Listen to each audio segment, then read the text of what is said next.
तपस्या का फल उनको क्या बतलाते हैं, हम कथा सुनाते हैं। छठवें नवरात्रे का हम वृतांत बताते हैं, हम कथा सुनाते हैं। कात्यायनी कथा महान, करे भक्तों का कल्याण, करे भक्तों का कल्याण। कात्यायनी कथा महान।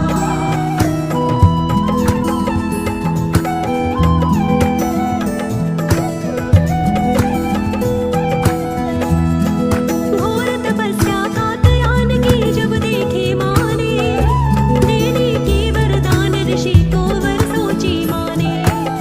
प्रकट हुई ऋषिराज के आगे और कहा उनसे, वर मांगो ऋषिराज बहुत प्रसन्न हूँ मैं तुमसे।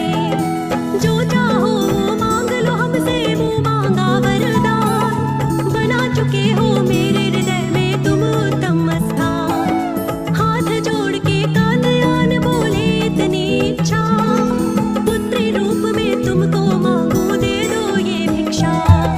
क्या बोली माँ ऋषिराज से वो बतलाते हैं, हम कथा सुनाते हैं। छठवें नवरात्रे का हम वृतांत बताते हैं, हम कथा सुनाते हैं।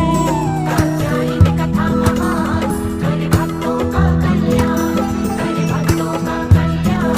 कात्यायनी कथा महान।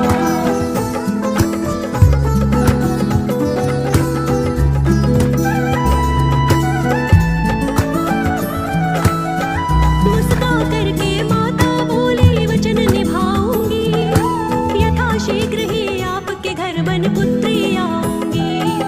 मुँह मांगा वर पाके ऋषि जी मन में हुए निहाल, वन से चल के आ जाते हैं आश्रम में तत्काल। पुत्री रूप में माँ ने उनके घर में जन्म लिया, वचन दिया था उन्हें जो माँ ने उसको पूर्ण किया। कात्यायन की पुत्री का कात्यायनी नाम पड़ा, सूरज जैसे चमचम माँ का चमक रहा मुखड़ा। आश्रम में ही माँ का पालन हुआ बताते हैं, हम कथा सुनाते हैं। छठवें नवरात्रे का हम वृतांत बताते हैं, हम कथा सुनाते हैं। कात्यायनी कथा महान, करे भक्तों का कल्याण, करे भक्तों का कल्याण। कात्यायनी कथा महान।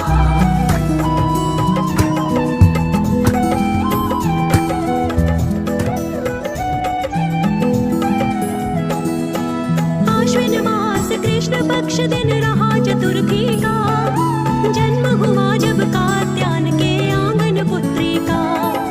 ऋषिराज कात्यायन पुत्री पूजन करते थे, प्रातः संध्या रोज नियम से वंदन करते थे।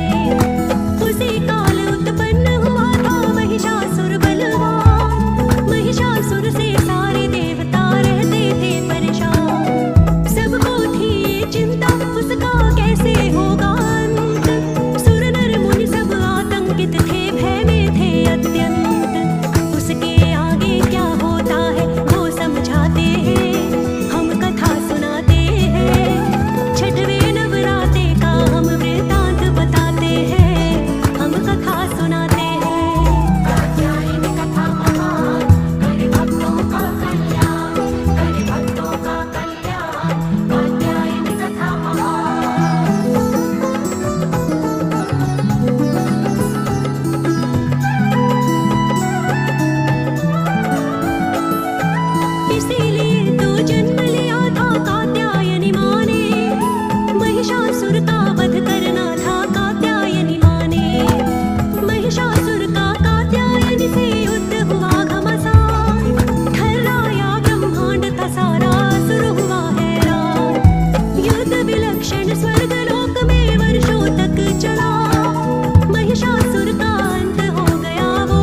दैट इज व्हाट यार, एक्चुअली वो मेरा हॉट